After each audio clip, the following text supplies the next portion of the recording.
Broadcasting live from the Capital OTB studios, this is Racing Across America with Seth Merrow.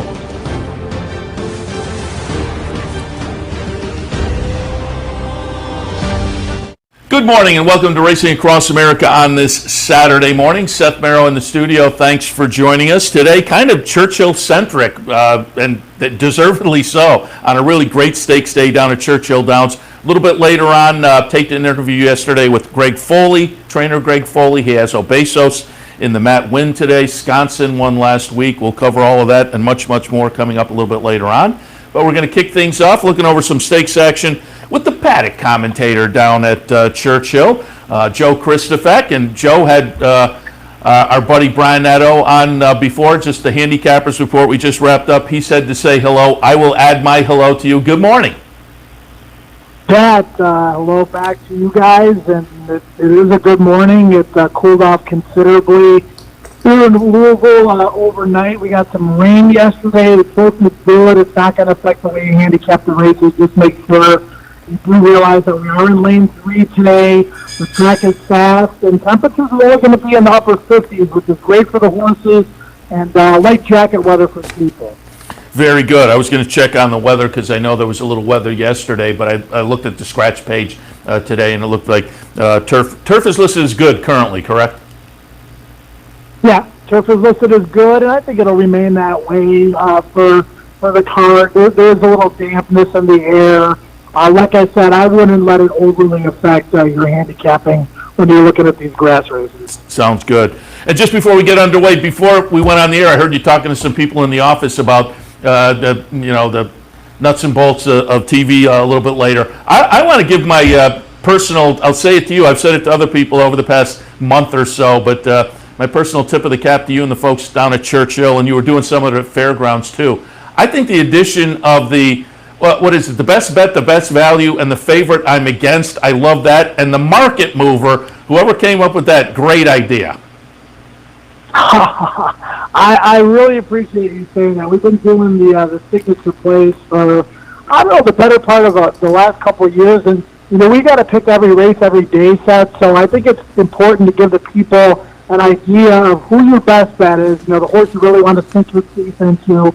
It could be a horse that you want to single in multi-race wagers, or a 5-to-1 shot that you're really looking forward to zeroing in on, and then your best long shot of the day. And then the favorites you're against, I mean, that's valuable as well, because this game is all about opinions, and if you don't like favorites, that can be just as big of an advantage, if not a bigger advantage, than actually liking a horse in any given race. And the market movers have been great. I mean, they've been very productive. We had a 7-to-1 winner in the last race yesterday. You're looking at the tote action when it comes to the daily double, pick 3 will pays relative to the morning line, and how horses open up live and so forth as well. And I think it's just another good piece of information for the player out there to try to piece together the puzzle. I'm right with you. All of those factors. When you guys do the, best bet, best value, favorite, I always go through my PPs, see how my thoughts match up with those. And every race when the market mover is announced, I look and see where I have that one in the mix as well. So again, tip of the hat there. All right, let's jump in and get some stakes thoughts for this afternoon on a really great stakes card. Oh, well, we mentioned it on the handicappers report, but I'll let you tout it again. You have a couple of nice wagers today with the mandatory and a carryover in the late pick 5, correct? Yeah, so the Derby City 6 is going to be a force out today. We had a full carryover from yesterday to today. We dodged a couple bullets as far as solo tickets both Thursday and Friday. That's 150,000 plus just in the carryover, but they're going to bet at least $500,000 into it, and it's all got to go today. So if you have a winning ticket, you're going to get that $150,000 free on top of the money that's bet in. So if you're a horse player and you don't take advantage of that, especially with 6 stake races, you're nuts.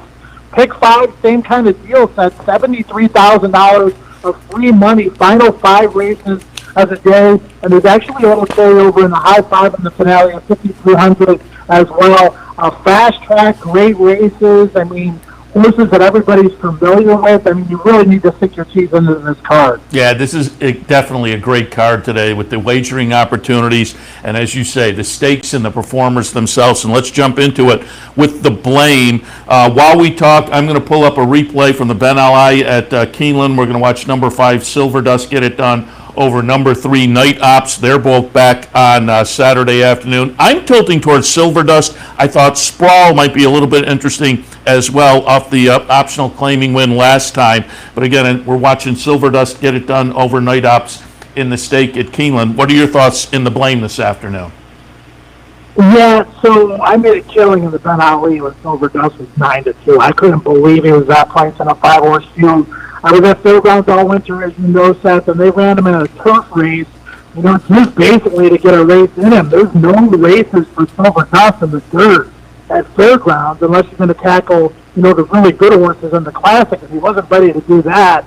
So to give him the turf prep, he guts out a victory in the Ben Ali at a big price in the slop. He's well done on the outside here with tactical speed. His record at Churchill is 2 for 10, but he's been keeping some of the best company here.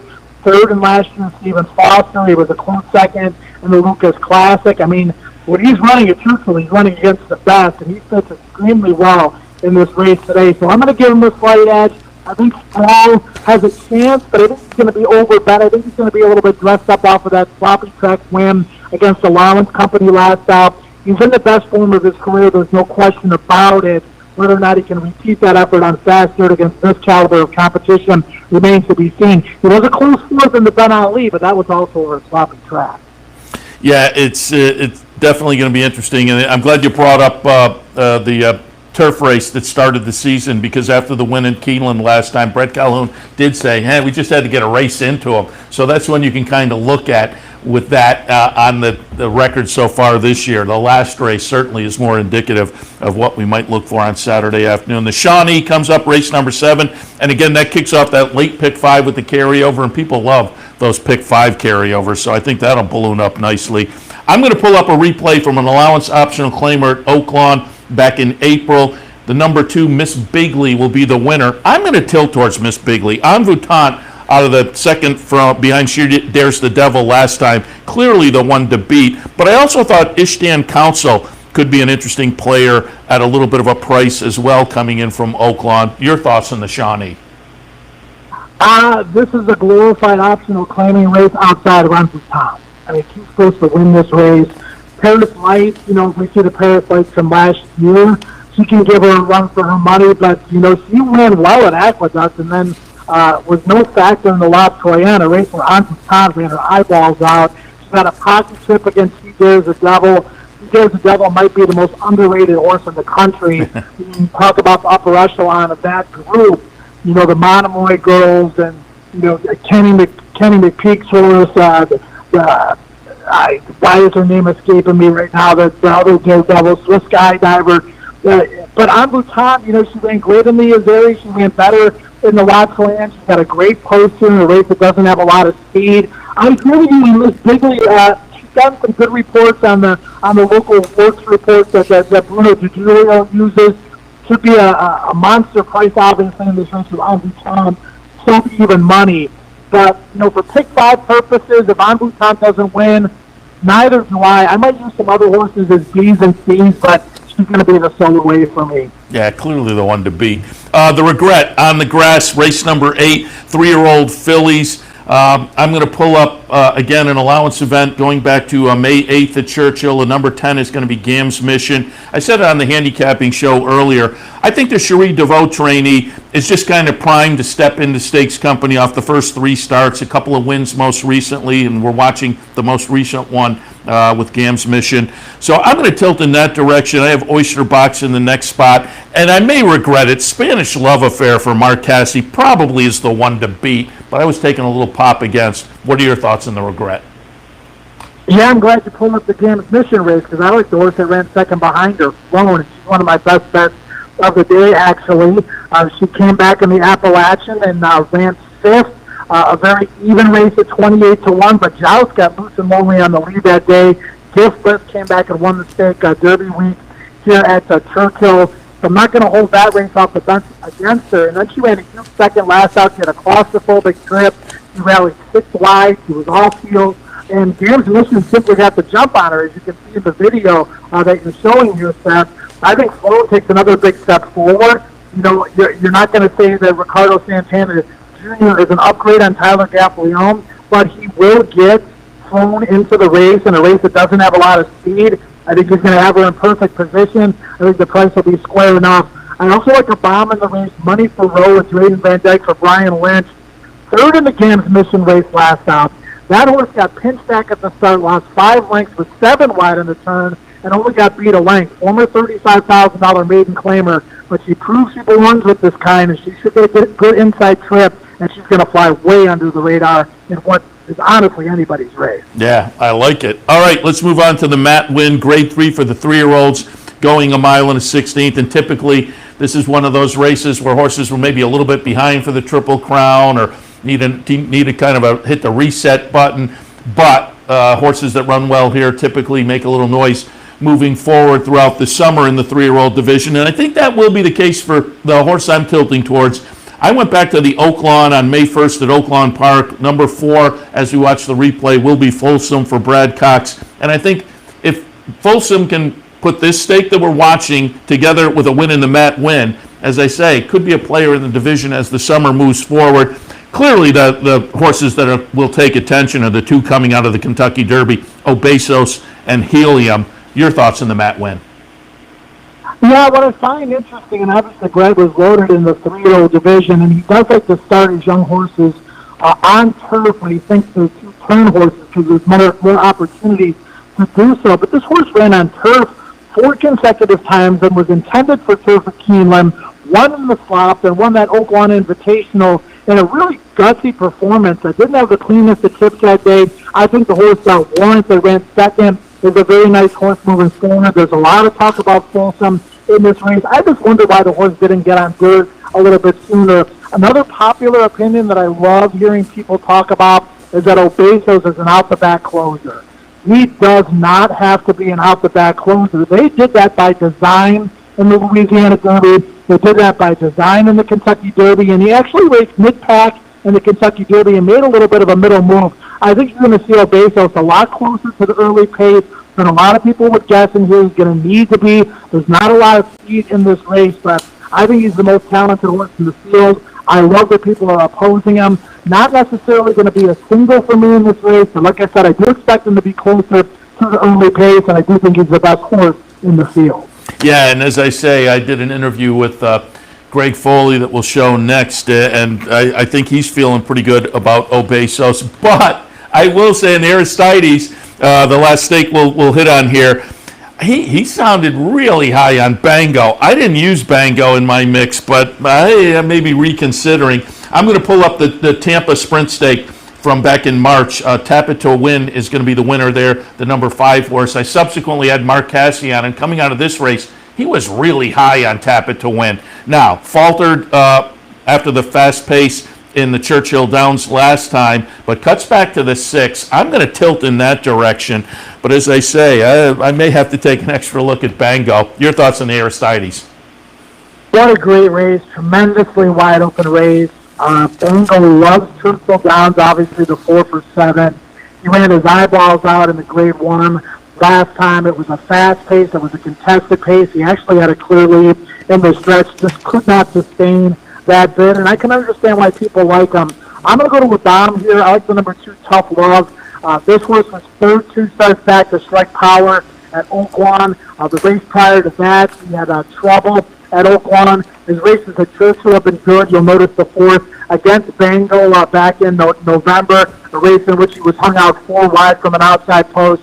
If you watch the replay of his last race going 7 furlong sets, you'll think at the top of the stretch he has no chance to win. He was absolutely blocked on the turn. It was checked. He rallied off heels. It was a relentless rally. He got up to beat Haunts, who's also involved in this race. He's 10-1. He's got Corey Lannery. There's some speed, I think, to run at in here. Corey rode him last time, got to know the horse, and I expect similar strategy from him in this one. Tough Love at 10-1 that's a horse that I'm certainly going to be playing and utilizing in the multi-race wagers in race number 10. I like it. So there was some thoughts on the stakes action on a really great card today. Again, a mandatory pay in the Derby City 6. Carryover going into the late pick 5, which is all stakes as well. So a lot of fun today. But Joe, before we let you go, I want to hit on tomorrow as well, because Eskin Ford back for Brilliant Racing, your racing partnership. Whenever we have you on, we like to get a little update on Brilliant Racing. And as I texted back and forth with you the past couple of days, I got an update that new partnerships are forming. The website, brillianthorseracing.com, people can visit there. And I know we have some locals involved, and we always root for the locals when they have horses racing. So we look for Brilliant Racing horses to get it done. And while you update us a little bit, I'm going to pull up the May 8th race for Eskin Ford, which was his last race. He'll run third in here. Eskin Ford will be the number 5. But I'll tell you, top of the stretch, I thought, oh, he's got a shot to win. And then I thought, definite second, and then just got caught a little bit late. But it was a nice performance from your horse last time out. Talk a little bit about, and again, update us on Brilliant Racing and where you're sitting with the partnership right now.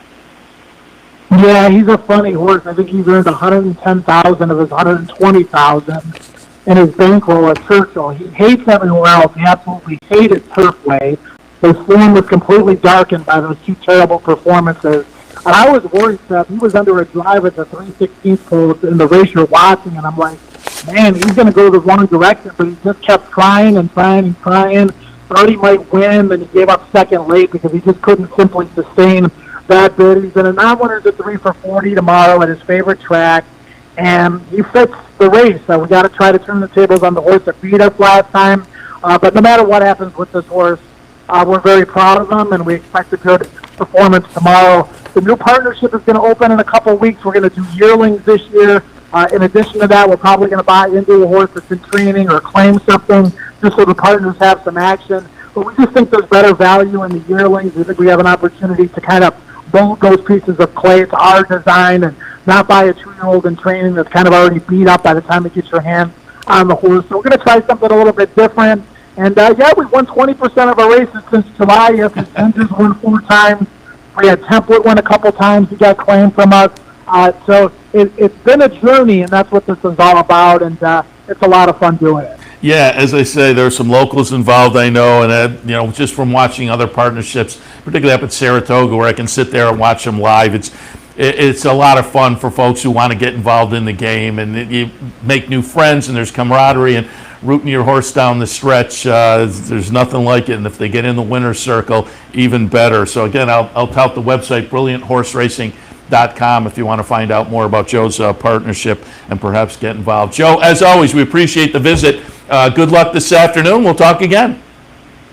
Yeah, and if you want more information on the partnership, don't be afraid to hit me up on Twitter, hit me up on Facebook, any way that you can get in touch with me, get in touch with me through Seth. And everybody enjoy the races today. It doesn't get much better from a wagering perspective or from a racing perspective than what we're going to see at Churchill Downs. And we'll be here through the end of June, and looking forward to the day and the rest of the meet. And really appreciate the plug for Brilliant, Seth, and love being on with you guys. Happy to do it. Happy to have you on. Joe Kristufek, paddock commentator from Churchill Downs on a big upcoming Saturday afternoon down in Louisville. Stay tuned. We'll be back in just a moment with Greg Foley.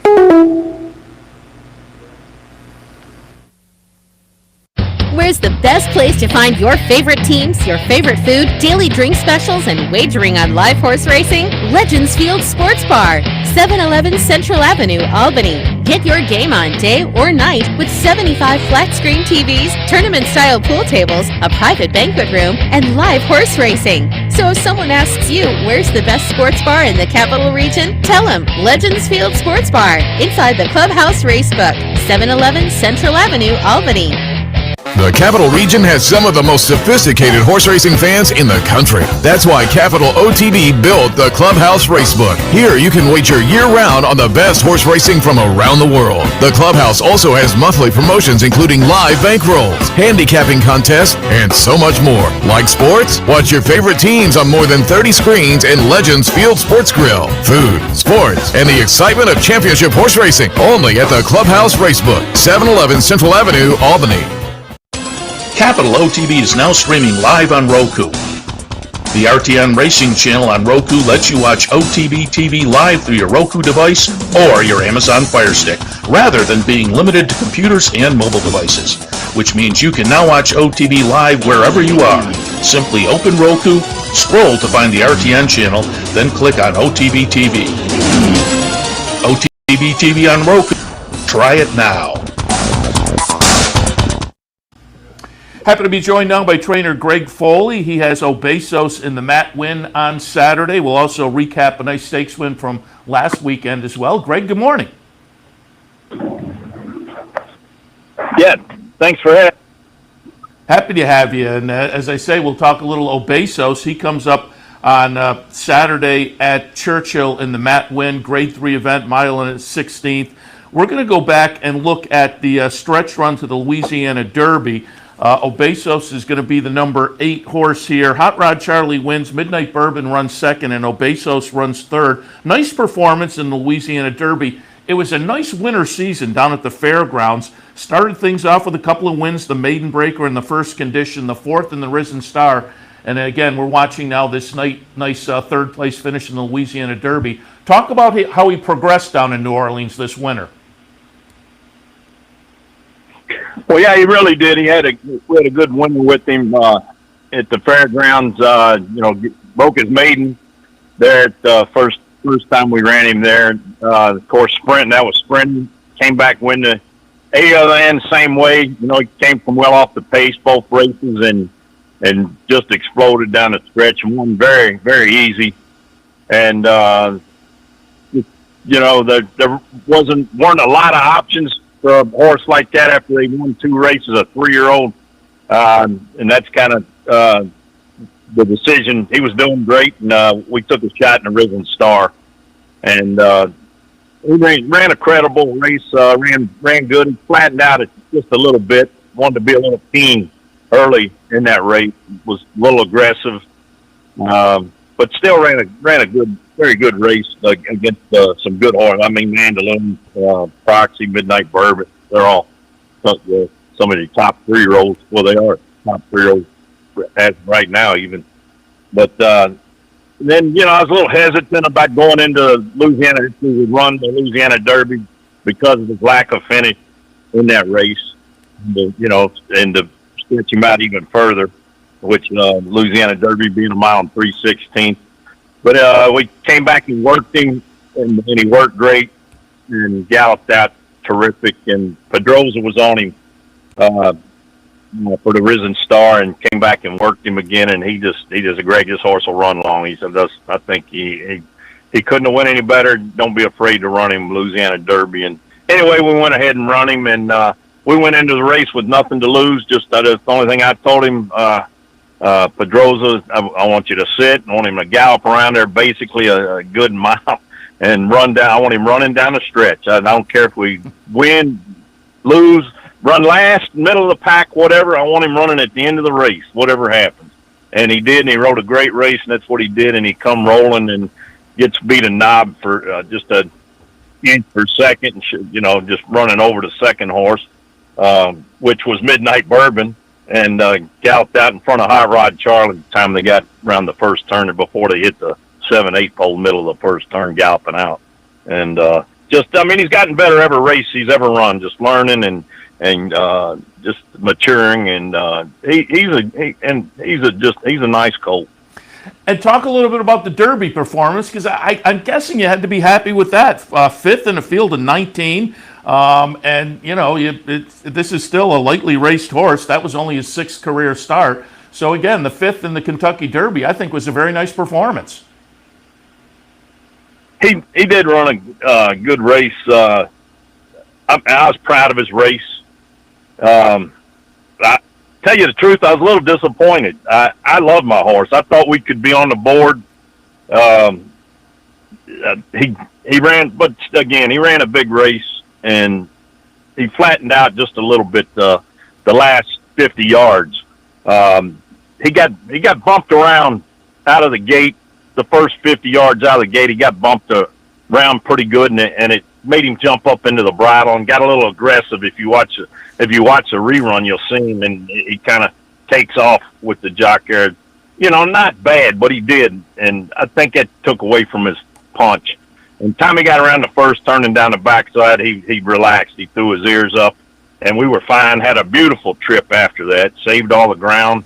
And top of the lane, the 8th hole, he made me stand up. I mean, I always said I wanted to know what it felt like to think you had a shot to win the Kentucky Derby. And he gave me that, because I thought we had a big shot to win from the 8th hole. And because he come running, and but at that last 16th, the last 50 yards or so, he didn't stop, but he hung a little bit, but I think that first part of the race again took away from his late kick. He just but anyway, I was proud of him. He showed up, he ran his race, and he's a really nice colt.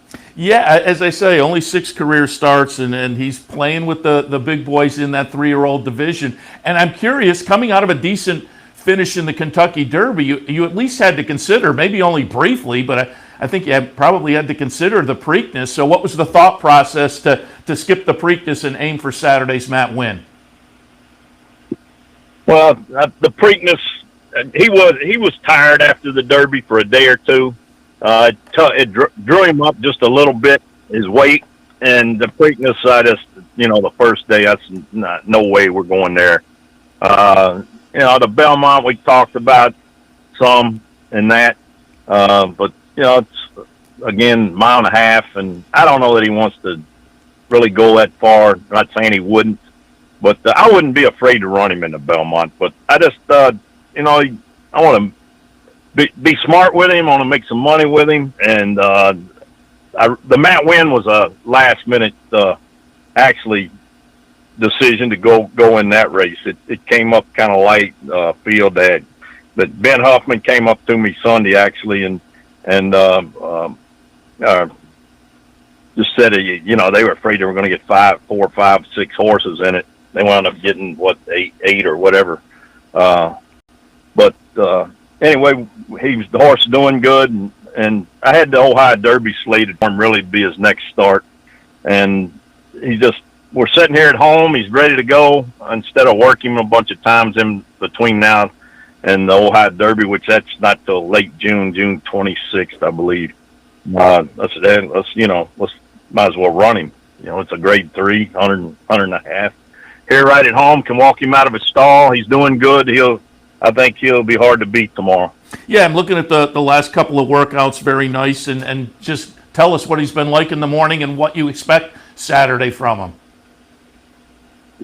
He's trained great. I just, we worked him Monday, which was a day or two later. That's how late we decided to go on this race. And Pedroza came and worked him, and I just told him, I said, we may be going to go on this Matt win race. Just go easy half. I don't want to let him gallop out a nice gallop out, but I don't want to do anything crazy. I don't need him going in 59 or galloping out and anything real fast. And he worked great. He went 49, I think, galloped out 101, 114 and change. He went plenty quick enough and came off the track like he did nothing. And he's fit. He's ready to go.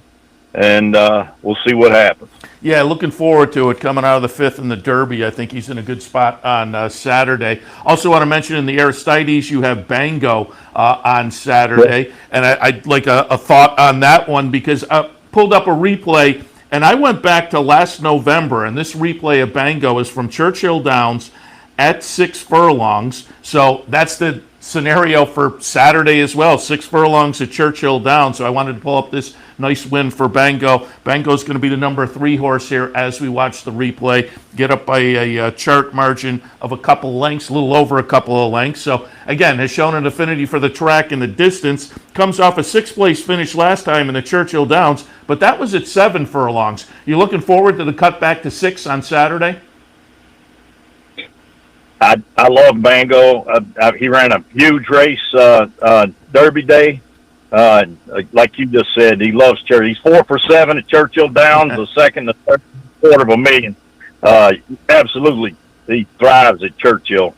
And if the Churchill Downs Grade 1 Derby Day would have been 6, 6.5, he gallops. He wins by 3.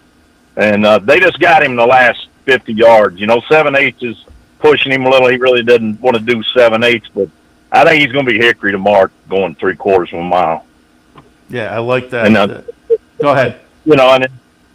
And it's, I think, quite a bit easier competition than he was in last time. I mean, you're missing Flagstaff, Whitmore, and those horses aren't in the race. But, I mean, it's still plenty tough enough race. I'm not taking anything away from anybody, but I like him tomorrow. I really do. Very good. And I certainly had to go back to last week because in the winning colors last Saturday, you had Wisconsin. We're going to watch the replay here and talk about facing some horses. You were going up against Frank's Raquette. We had the stakes preview last week, and we said, Frank's Raquette may be the one to beat, but Wisconsin is probably the alternative. Boy, she certainly was. Wisconsin, the number 4 horse here. The chart margin winds up to be 3 1/4. Rising Seas second. Frank's Raquette winds up third in there. But you had to be thrilled last week with the performance by Wisconsin. No, I sure was, but I wasn't surprised at all. She's a running hussy. She's a good filly, man. And, she just ran second the race before Derby Day to Gamine, and made her run. I thought we had her up at the eighth pole Derby Day, and she got away with a 23 first quarter Gamine, and just there was no pace in the race at all to soften her up a little bit, It could have gave us a little bit of help, and you maybe not, still don't beat her, but she made her run anyway, and then she came back and showed up and ran a race last Saturday. But again, she's a big, strong, beautiful filly, and she's kind of like Bango. She loves Churchill Downs, Wisconsin. Her record's great here at home too. Yeah, 3 for 5 now at Churchill. But I have to ask, we're up in the Saratoga area. Have you looked at the book for Saratoga? Might we see her up here? I mean, we have the Honorable Miss on July 28th at 6. We have the Ballerina on August 28th at 7. It seems like 6 or 7 are right in her wheelhouse. Any chance we'll see Wisconsin up here at Saratoga? I think there's a really good chance you'll see us up there. We're going to run her. They have one more race here at home, and it's just an overnight stake, but just because she loves Churchill so much, and the Roxalina late June here, it's going 6.5. We're gonna go there, and maybe probably just freshen her just a tad, and that Ballerina race is the one I really want to shoot for, the 7/8, and that ought to hit her dead center, man. 7/8, a little grade 1 maybe on the resume. Yeah, we're looking forward to it. So we'll look forward to you up here. I want to go back to that race last week, though, and just ask some nuts and bolts on the training side of the game. I'm always interested in that kind of thing. The race, it was a nighttime card, Downs After Dark last week, and that meant that the race went off just before 8 o'clock at night. We always hear about horses being creatures of habit. How do you change things up and get them geared up and ready to go for a race at 8 p.m. when normally they'd probably be asleep? Well, it is a little tough on those horses. Like you said, they are creatures of habit. They know when their feed time is. Like her, we went ahead and fed everybody pretty much on on their night food, which we set them in around 4:30, and we did feed the same times and gave her just a handful, just to try to fool her a little bit, because but she handled everything good. She was a little on the muscle in the paddock that day, a little bit, had me a little worried. Matter of fact, she didn't get hot or anything, but she was a handful to I wound up taking her myself actually after we got her saddled and gave her a round or two around the paddock, and she knew what time it was. She was ready to go, but once she got on the track, she calmed right down, and then she was okay. Yeah, she certainly was okay. No question about that. Warming up and going to the gate, she was good. Tyler said once she got on the track, she settled down, and she didn't get bad or anything, but she was a little more teed up. She had me thinking about it and worried me a little bit anyway, but she was. It worked out.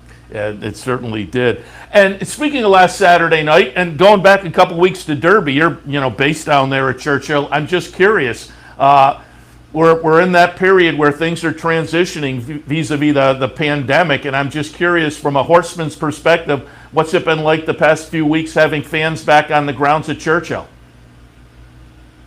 Just the past few weeks here? Yeah, with the fans. Everything's been pretty much back to normal, this year. A lot more so than last year. It was so crazy. I mean, when we first got back, everybody came back in. They were still taking the temperatures and checking you and that. And then since Derby has been over, they took all that they're not doing that anymore. It was a lot more like normal. And with the Derby and everything versus last year, running in September and no crowd, it was certainly very different compared to this year. It was like the real thing this year. They had a good crowd Derby Day and more the way it's supposed to be. Yeah, and is it more fun for you? I'm guessing, like last Saturday night, I saw pictures, and it looked like they had a nice crowd for that Downs After Dark, so it's got to be a little more fun to win with a cheering crowd in attendance. Yeah, they did have a good crowd Saturday night, and yeah, it's all, you got people there, and we had a lot of owners and that in for the race, and it was a fun night. Just before I let you go, I always like to introduce viewers to trainers and get some background so they can learn a little more about a trainer. And I was reading up last night a little bit, and you got into the game. You've been in the game your whole life, correct? Absolutely, yeah. My dad, Greg Foley, he trained, and we were on the backside in diapers. Really were, Yeah, I mean that's the truth. Yeah. And then it's gone to your kids as well. I guess your kids assist for you, and it sounded like I actually saw an interview, and one of your kids said, "Yeah, I used to get a little backpack put on, and my dad would put in like an orange soda, and I'd go hang out at the barn all day." It sounded like they've been at it in diapers too. Well, yeah, not like me. I kind of steered them away actually when they were young, and that they were big in sports. Both Alex and Travis, they were excellent high school basketball players, and Alex golfer. He actually played college golf, and they all, I wanted them to get through school, and they both did. Both got degrees and all that, and it kind of surprised me that they've come back to the want to be with the horses and that, but they have, and they're doing great, and that's kind of what they decided they wanted to do. I said, just as long as you gotta want to do it and love to do it, and they found their way back over here. Yeah, I read your son Travis has an MBA. Congratulations to him. That's an accomplishment. But your father, when I was reading, and you mentioned his name, Dravo. That's a great name. Where's the name come from? Do you know? Yeah, actually, it is Dravo. Dravo. You've never heard that one too many times. It was he got his mother named him after the doctor that delivered him. That's the story that I got. He had a special name, Dravo Green. Green's his middle name. Dravo Green. Actually, that's my middle. And they laid that handle on me, my middle name, Gregory Dravo. Very good. Like I say, it's something you see out of a novel or something. And he was actually, from what I read, he started his career as a jockey and then transitioned over to becoming a trainer. Were you ever able to see him as a jockey, or had he already become a trainer by that time? Yeah, he was a jock when he was very young, and he got hurt bad in a really bad spill, and that killed him really. They cut a piece of his lung out, and that ended jockey career, and he galloped horses for a man named Herb Stevens in Lexington there for a couple of years. Was like assistant trainer and galloped horses for him, and then wound up going out on his own. And so yeah, I never got to see him ride. He was training, and we were always with him when we were young. My sister, I've got three sisters, all of us at the tracks there, and he was my dad was excellent. Very good horseman, excellent horseman. He won a lot of races. but he was a good horseman eyes around. And you mentioned sisters. For folks who watch Kentucky racing, they might recognize the name Vicky Foley as well, your sister. And just as I was reading last night, she trained, of course, Hog Creek Hustle. We were down covering the Belmont Stakes a couple of years back when Hog Creek Hustle won the Woody Stevens. So I was there for that performance, and I read that you were involved in finding the horse at an auction, correct? Yeah, he was bought at the as a yearling at the September sale, and yeah, the owner Patty Tipton, and she kind of wanted me to look at some horses for her, and he was one of them. And I said, that's one. And she had about 75 to 100 to spend, and I said, that's the horse you want to buy if you can get him. I don't think 100's going to get him. You better go add a little to your pocketbook. And anyway, she wound up getting him, I think, for $125. And he's a nice horse. He's on the shelf right now. He came out last race with a little dink, and but he's going to get some time, and he'll be fine. He's just get a little break right now. Yeah, he is certainly very talented, and put the grade 1 Woody Stevens on his resume, as they say. Greg, we really appreciate the time. Know it's always a busy time, and you have some stakes runners coming up tomorrow, but I wanted to preview those and go back and recap a little bit on Wisconsin last week. And we will certainly look for Wisconsin up in Saratoga. Maybe a little Obesos, maybe a little Jim Dandy for Obesos, perhaps? And we're not going to say no on anything, sure. He belongs with, I think he proved Derby Day he belongs with those horses, so we'll see what happens. Absolutely.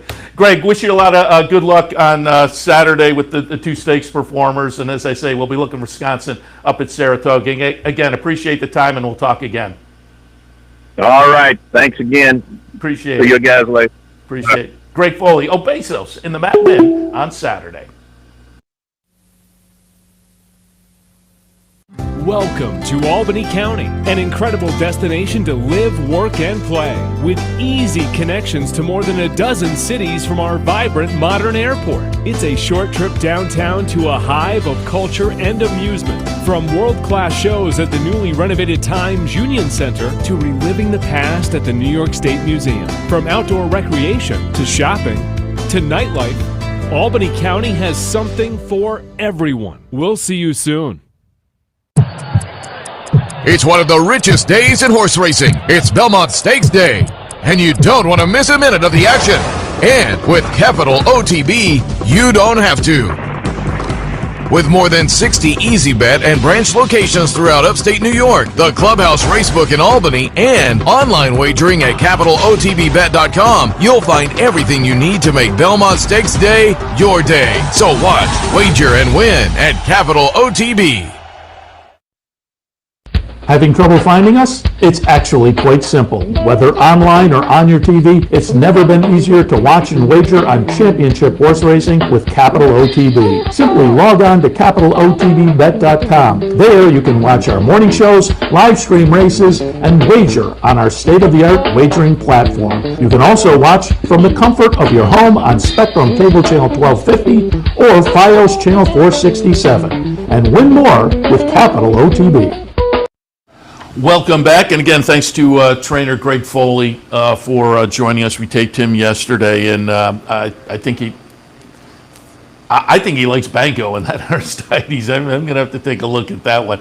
I think Obesos in the Matt Win, that's a clever spot as well. So we'll see. And Wisconsin, going to look for potentially up at Saratoga in the Bell Arena. Again, I don't know whether I'd ever talked to Greg before on the program, so it was kind of fun to plug him in and get some thoughts on today's stakes performers, and again going back last week to Wisconsin and more with Greg Foley. Do want to alert you to OTB news, and that includes tonight we will be taking nighttime thoroughbred racing.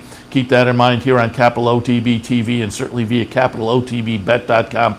Nighttime thoroughbreds available tonight via OTB. Also want to alert you that the next couple of days here at the Clubhouse Racebook, we do have some promos to take advantage of. If you swing down to the Clubhouse today, you can take advantage of the NYRA Pick 4 and the Match Bet promotion. That's this afternoon here at the Clubhouse Racebook. And tomorrow at the Racebook, it's the Play the Board handicapping contest. It's a lot of fun.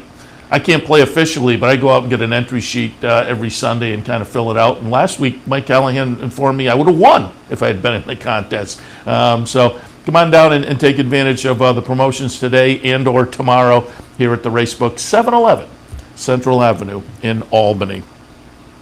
Going to pull up, boy, we talked about it a bunch yesterday that Penn National had their Penn Mile card, but with the weather here in the Northeast, it fell apart a little bit. Moving off the turf, but I did want to pull up the Penn Mile from yesterday. Annex, despite the surface switch, the Bill Mott trainee went off as the 9-5 favorite, winds up fourth. Again, this is a horse, Annex, who had never tried the dirt. The winner is going to be number 1, Gershwin. Gershwin, as opposed to Annex, who had never tried the dirt, Gershwin had never been on the turf. So this was a horse with the surface switch that maybe had a little bit of an advantage and got it done as the 2-1 second choice. Gershwin gets it done over the King Cheek, Chess's Dream third, Annex fourth in the off-the-turf Penn Mile. Again, things kind of fell apart a little bit with the weather at Penn National last night. You hate to see that, a track that has that kind of one big night a year or one big day a year or whatever, and weather kind of conspires against them a little bit, but that was the Penn Mile yesterday. Again, the off-the-turfer with Gershwin getting it done. Mike Stidham trainee for Godolphin. So, again, it kind of fell in their lap a little bit with the situation down there. Gershwin, as I say, had never tried the turf before. In 4 starts, had won the maiden breaker down at the fairgrounds over a muddy track, so had shown an affinity for an off-track as well. Now Gershwin is 2 for 5 in the career, getting it done yesterday, 2 for 5, and adds a stakes race in the first stakes performance. So it kind of fell into his lap. Had some not just dirt experience, but off-track experience, and it all comes together yesterday for a $300 purse in the Penn Mile for Gershwin. Talked about it a little bit on the handicapping show, and I have an answer to a question that Brian brought up on the handicapping show, and I wasn't sure, but the news came out within the past, 24, 48 hours that tickets are going on sale soon for the 2021 Saratoga season and will be at pretty much full capacity. Just reading from the press release, NYRA to host fans at near full capacity based on current New York State health and safety guidelines for Saratoga. Free grandstand admission at Saratoga, free grandstand general admission for all fans who show proof of vaccination with Excelsior Pass. That'll happen on opening day, so you can get in for free with an Excelsior Pass.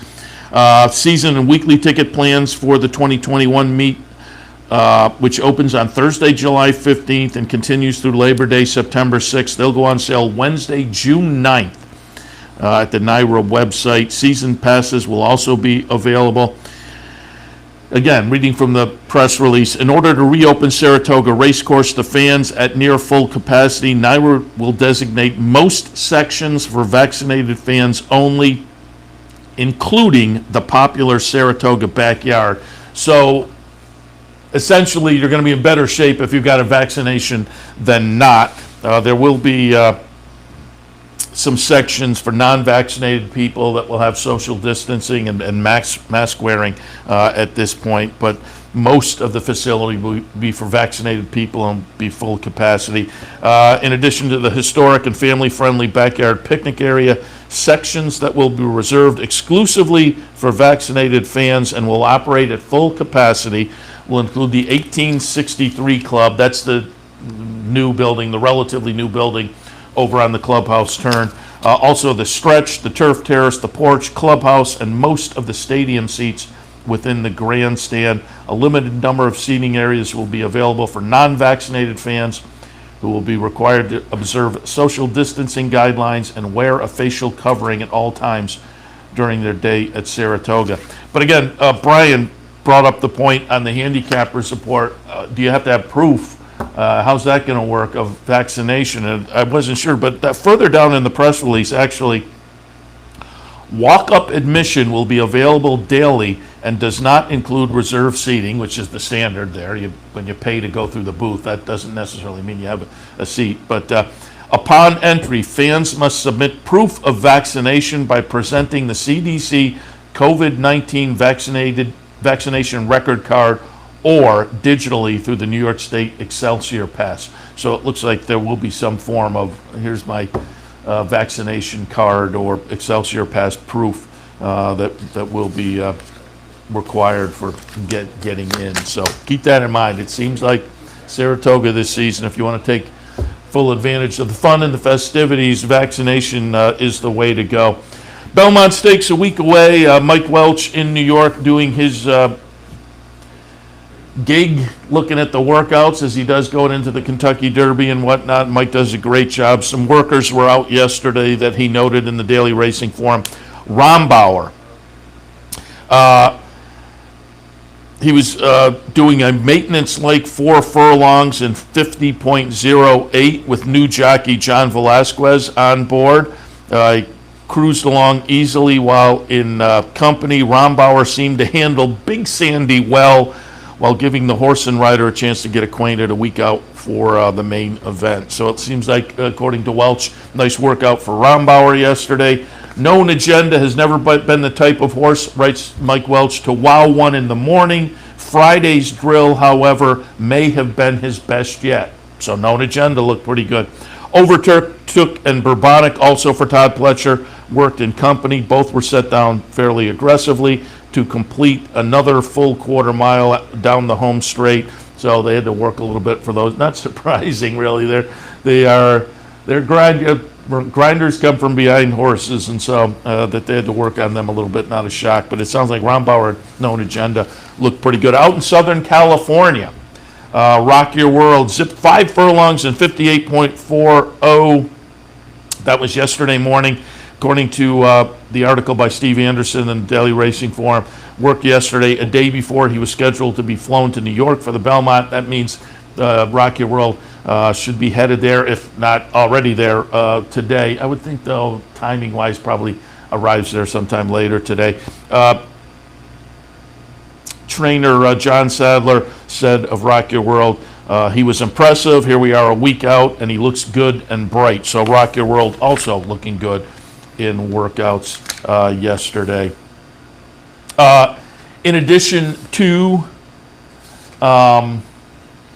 Saratoga full capacity, Del Mar has also announced they intend to allow 100% capacity in seating areas for their summer meeting. That one runs from July 16th to September 6th. As of now, face coverings will be required. A little bit different out in Southern California, however, although these kind of things change day to day, but we'll see. It looks like, though, at this point, Del Mar planning for essentially full capacity this summer as well. And Woodbine put out their stakes schedule. The Queen's Plate, as it was last year, run a little bit differently. The Queen's Plate will be August 22nd. Normally we're, June for the Queen's Plate, but as it was last year, August 22nd for the Queen's Plate, the Canadian International and the Canadian Stakes on September 18th.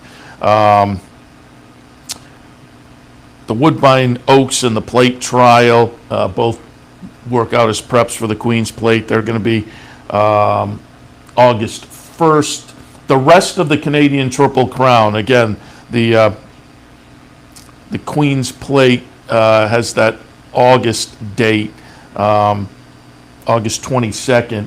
The rest of the Canadian Triple Crown, the Prince of Wales at Fort Erie will be September 14th, and the Breeders' Stake moving back to Woodbine October 3rd. So again, like last year, and Canada's just been behind the 8 ball a little bit with the pandemic. As things are easing here, they're a few months behind at best up in Canada. So whereas we kind of got back to normal with our Triple Crown, up there they're pretty much on the schedule they were last year, with things being switched to a little bit later in the season. But the good news is they are getting back to action up at Woodbine and throughout Canada on the racing side of things, because I'm sure it's been a tough road to hoe for the folks, owners and trainers and backstretch workers and whatnot, without racing and purse money to keep things going. I'm sure it's been very tough, but they will be back north of the border sooner rather than later.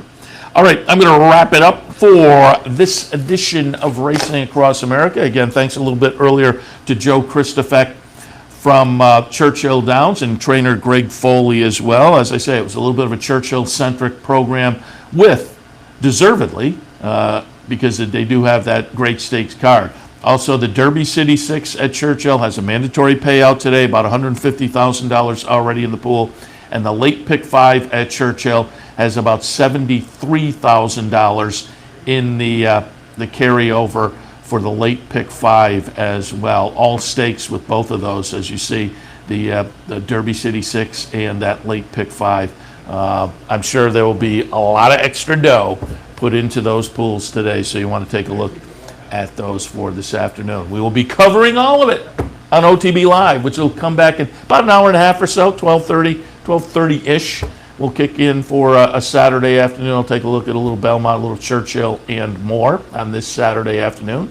So we look forward to seeing you then. But as I say, going to wrap it up for Racing Across America for another Saturday morning. I'm Seth Merrow. As always, appreciate your tuning in. Don't forget a couple of days of fun promotions down here at the Racebook over the next couple of days. Don't forget Monday, there's great racing, a New York Showcase Day down at Belmont on Monday. So keep that in mind as well. But we'll wrap it up, say goodbye for Racing Across America for this Saturday morning. And again, we'll see you in about an hour and a half or so with OTB Live.